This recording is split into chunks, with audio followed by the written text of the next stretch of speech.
আর এদিকে গৃহে মহাপ্রভুর মা সচিমা নিমাই নিমাই নিমাই বলে নদীয়ার পথে পথে কাঁদছে। নিমাই নিমাই বলে নদীয়ার পথে কাঁদছে। তাহলে তিনি স্বয়ং সম্পন্ন ভগবানের মা, তার কি জন্য কাঁদবার প্রয়োজন? ভগবানের মা কি জন্য কাঁদবে? বললেন কাঁদালে কাঁদিতে হয়, কথাটি মিথ্যা নয়। এই সচিবাতাও পূর্বে জন্মে এক মাকে কাঁদিয়েছিলেন, এক মাকে কাঁদিয়েছিলেন। সে মায়ের অভিশাপে আসেই নবদ্বীপে এসে কাঁদছে। কাঁদিয়েছিল কাকে? রামের মা কৌশল্যাকে। দশরথ একবার যুদ্ধ করে এসে অসুস্থ হয়ে পড়েছিল। কইকেয়ী দশরথকে সেবা শুশ্রূষা করে সুস্থ করেছিলেন। দশরথ বলেছিলেন, কইকেয়ী তুমি আমার কাছে কিছু চাও, আমি তোমায় দেব। কইকেয়ী বলেছিল, প্রভু আমার প্রয়োজন নেই, যখন প্রয়োজন আমি চেয়ে নেব। আরেকবার দশরথ অসুস্থ হয়েছিল, কইকেয়ী সেবা করে দশরথকে সুস্থ করেছিলেন। দশরথ আবার বললেন, কইকেয়ী তুমি কিছু চাও। কইকেয়ী বলেছিল, আমার যখন প্রয়োজন প্রভু চেয়ে নিব। এই দুটি বর প্রাপ্ত ছিল দশরথের কাছে। দশরথ রাজ্য ঘোষণা করলেন, আগামীকাল আমার রাম রাজা হবে। কইকেয়ীর বাড়ির বাবার বাড়ির দাসী মন্থরা এসে কইকেয়ীর কর্ণে একটু মন্থনা দিলেন, আরে কইকেয়ী, তোর ছেলে ভরত থাকতে রাম কেন রাজা হবে? পুরো রাজ্য যখন আলোয় আলোকিত হবে, তুই অন্ধকার ঘরে বসে থেকে কাঁদবি। দশরথ তোর কাছে যখন আসবে, তুই সময় মতো দুটো বর চেয়ে নিবি। পুরো রাজ্য আলোয় আলোকিত, আগামীকাল আমার রাম রাজা হবে। অযোধ্যায় যেন আনন্দ আর ধরে না। কইকেয়ী নয়ন জলে কাঁদছে। দশরথ এসে দাঁড়ালো, কইকেয়ী কাঁদছো কেন, তোমার কি প্রয়োজন? কইকেয়ী বলল, প্রভু তুমি আমায় দুটো বর দিতে চেয়েছিলে, সেই দুটো বর এক্ষুনি এই মুহূর্তে আমার চাই, প্রয়োজন। বললো, বলো কি বর চাও? বললো, আমায় ত্রিসত্য অঙ্গীকার করো, আমি যা চাইবো তুমি আমায় তাই দিবে। বললো, ত্রিসত্য অঙ্গীকার করলাম, বলো কইকেয়ী তুমি কি চাও? বললো, প্রভু প্রথম বরে চাই আমি রাম রাজা হবে না, আমার ছেলে ভরত রাজা হবে। প্রথম বরে চাই আমার ছেলে ভরত রাজা হবে, রাম রাজা হবে না। আর দ্বিতীয় বরে চাই রামকে 14 বছরের জন্য বনবাসে যেতে হবে। শুনিবা মাত্র দশরথ ধুলাই করে গড়াগড়ি দিলে, কইকেয়ী এমন বর তুমি চেয়েও না। রাম আমার নয়নের মনে, আর এই অযোধ্যা থেকে যদি রাম যদি চলে যায়, অযোধ্যাবাসীরা রামকে বদন না দেখে থাকতে পারবে না। বললো, প্রভু তুমি ত্রিসত্য অঙ্গীকার করেছো, তোমাকে দিতেই হবে। আর রামকে ডাকলেন, রাম তোমার মা কইকেয়ী চাই তোমাকে 14 বছরের জন্য বনবাসে যেতে। প্রভু পিতা, আপনি আমার জন্মদাতা পিতা, আপনি আমায় মাথায় যেটি আদেশ করবেন আমি সেটি মাথা পেতে নেব। আমাকে যদি 14 বছরের জন্য বনবাসেও যদি যেতে হয়, আমি তাতে যেতেও রাজি, আমি যেতে রাজি। সন্তানের যদি কোনো অমঙ্গল হয়, সর্বপ্রথম দেখবেন মায়ের হৃদয়ে কিন্তু কাঠ ফাটে। রামকে আরতি করবার জন্য রামের মা রত্ন প্রদীপ, ধান দুর্গা মঙ্গল প্রদীপ নিয়ে রামকে বরণ করবার জন্য যাচ্ছে। এমন সময় কৌশল্যার হাত থেকে আরতির থালাটি পড়ে গেল, আরতির থালা পড়ে গেল। কৌশল্যা বুঝতে পারলেন আমার রামের মনে হয় কোনো বিপদ। কিছুক্ষণ বাদে শুনতে পেল যে কইকেয়ী দশরথের কাছে দুটো বর চেয়েছে, রামকে 14 বছরের জন্য বনবাসে যেতে, আর রাম রাজা হবে না, রাজা হবে ভরত। ছুটতে ছুটতে গিয়ে কইকেয়ীর কাছে পড়ে গেল, হ্যারে বোন, তুইও তো মা, আমিও তো মা। পৃথিবীতে সব সহ্য করা যায়, সন্তান হারানোর ব্যথা তো সহ্য করা যায় না। যে রামের মুখ না দেখলে দশরথ থাকতে পারে না, আমি থাকতে পারি না, সেই রামকে আমার বুক থেকে তুই কেড়ে নিবি? বোন, বরটা তুই ফিরিয়ে নে না, প্রভুর কাছে গিয়ে বল না এমন বর তুই চাস না। কইকেয়ী বলল, না বোন, আমি যা একবার বলেছি সেটাই মানতে হবে। কৌশল্যা তখন কইকেয়ীকে অভিশাপ করলো, কইকেয়ী তুই আমাকে সন্তান হারার ব্যথা দিয়ে তুই আমাকে 14 বছর কাঁদাবি, আমিও তোকে অভিশাপ দিলাম, তোকে 3 জন্ম কাঁদতে হবে।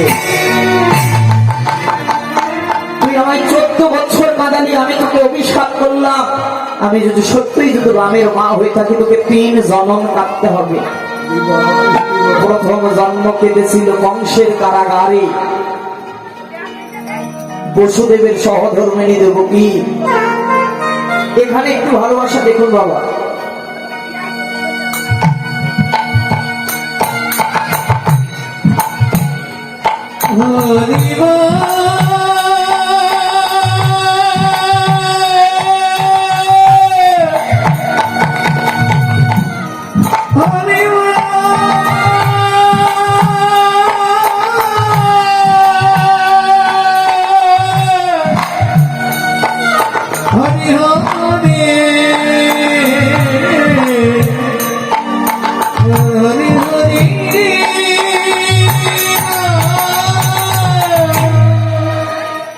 এখানে ভালোবাসা দেখুন,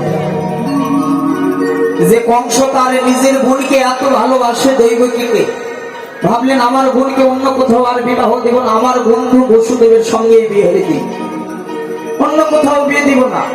নিজের বোনকে ধুমধাম করে বাদ্য বাজন করে বিয়ে দিয়ে নিয়ে যাচ্ছে। বিয়ের রথ চালাচ্ছে কে? স্বয়ং কংস রাজা। আর রথের উপরে বসে রয়েছে দৈবকী আর বসুদেব। হঠাৎ চলতে চলতে চলতে হঠাৎ দৈববাণী হয়ে গেল, কংস যার বিবাহতে তুমি মত্ত হয়ে রয়েছে এরই অষ্টম গর্ভের সন্তান তোমার কাল হবে। সঙ্গে সঙ্গে নিজের বোনকে রথ থেকে নেমে চুলের মুঠি ধরে রাস্তায় ধরেছে, মেরেই ফেলে দিব তোকে আমি। কোথায় গেল ভালোবাসা মা? যেই বোনকে এত ভালোবেসে দাদা নিজে বিবাহতে নিয়ে চলে যাচ্ছিল, সেই ভালোবাসা কোথায়? ভালোবাসা আর রইল না। নিজের বোনকে মারবার জন্য তরবার তোলা করলেন।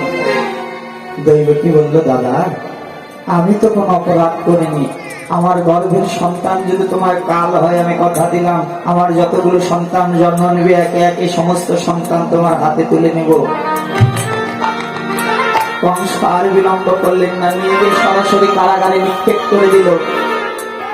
একটি সন্তান জন্ম হয়, কংস পাষাণে মেরে নিধন করে যায়।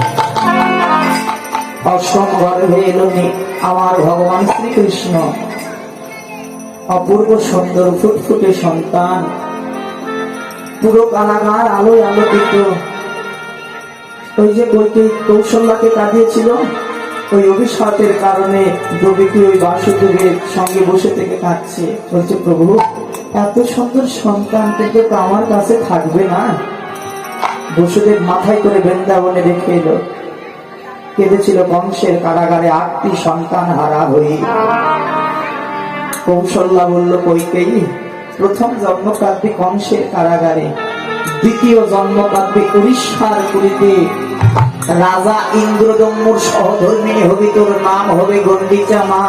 একে একে 18টি সন্তান হয়ে 18টি সন্তান মারা গিয়ে 18 মালায় পরিণত হবে। এদিনও যাবে না তোর সন্তান হারানোর ব্যথা। তৃতীয় জন্ম কাঁদবি নদিয়ায়, জগন্নাথ মিশ্রের সহধর্মিণী হবি, তোর নাম হবে সচী মাতা। 8টি কন্যা সন্তান হয়ে মারা যাবে। নবম গর্ভে আসবে বিশ্বরূপ, তোকে কাঁদিয়ে চলে যাবে। দশম গর্ভে আসবে নিমাই, 24 বছর বয়সে সন্ন্যাসে নিয়ে গিয়ে তোকে পাগলের মতো কাঁদিয়ে চলে যাবে। সেদিন বুঝবি সন্তান হারানোর কি ব্যথা। এই জন্যই মহাজন বললেন, এমন কোন কথা বলবেন না যার দ্বারা কারো হৃদয়ে ব্যথা পায়। জাগতিক জগতে ব্যাংকে যেমন টাকা রাখলে সুদ বাড়ে, ভক্তের হৃদয়ে ব্যথা দিলে ভগবান সেটা দ্বিগুণ রূপে আপনাকে আবার ফিরিয়ে দেয়। এই গণ্ডিচা মার 18টি সন্তান হয়ে 18 সন্তান খানায় মারা গেল। কিভাবে মারা গিয়েছে? রাজা ইন্দ্রদম্য ছিল জগন্নাথের বড় ভক্ত। ওই জগন্নাথের রথ পার করবার জন্য তৎকালীন সময় একটি কালভার্ট ছিল, একটি ব্রিজ ছিল। ব্রিজের এপার থেকে ওপারে রথ আর যেত না। রাজা ইন্দ্রদম্য ভাবলেন, এই ব্রিজের উপর যে আমি একটু যদি সেতু যদি নির্মাণ করে, এই নদীর উপরে যদি আমি একটু সেতু যদি নির্মাণ করে দিতে পারি তাহলে প্রভুর যাতায়াতের জন্য সুবিধা হবে। কিন্তু ওই গণ্ডিচা মার 18খানা সন্তানের মধ্যে কেউ একটি সন্তানও ভালো ছিল না।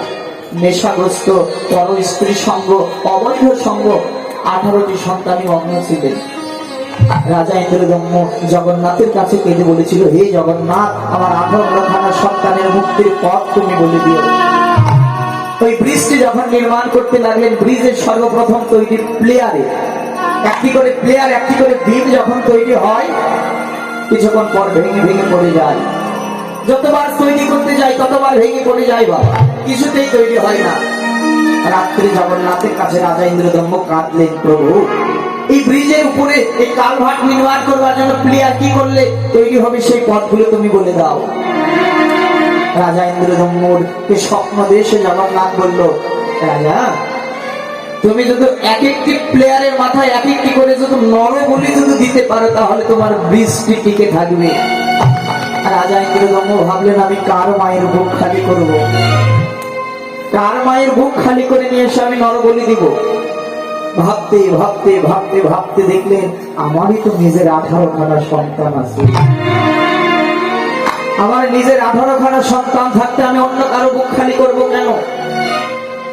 রাতের অন্ধকারে বাবা এক একটি করে সন্তান টানতে টানতে নিয়ে ওই ব্রিজের ওই এক একটি প্লেয়ারের উপর নরবলি দেয়, এক একটি প্লেয়ারের উপর নরবলি দেয়, আর ওই রক্তে এক একটি নালাই হয়ে যায়। এভাবে একে একে একে একে নরবলি দিতে দিতে 17টি সন্তান বলি দেওয়া হয়ে গিয়েছে, আর একটি সন্তান বাকি রয়েছে। পরিবারে দেখবেন যতই ছেলে থাক মায়ের নয়নের মনে হয় কিন্তু ছোট ছেলে। রাজা ইন্দ্রদম্ভ সন্তানের হাত ধরে টানচার গন্ডি জামা বুকের ভিতরে জড়িয়ে ধরেছে। প্রভু প্রভু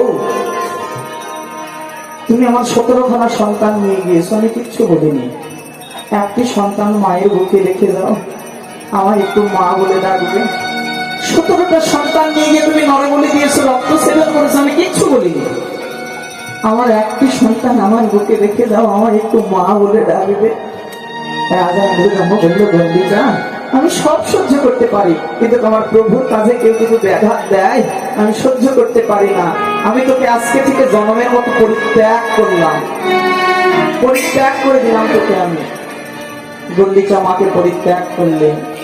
গন্ডিচা মায়ের বুক থেকে ওই সন্তানটি কেড়ে নিয়ে গিয়ে ওই 18খানা সন্তানকে বলি দিয়ে দিল। তাহলে 18খানা সন্তান মুক্তির পথ কি?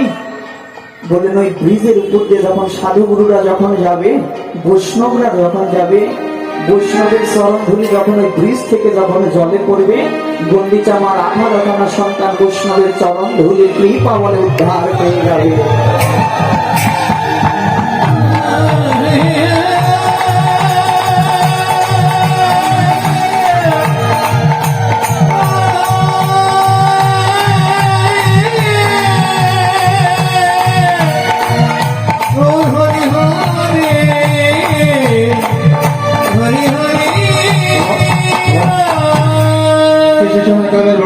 আমি সকলের অনেক ক্ষমা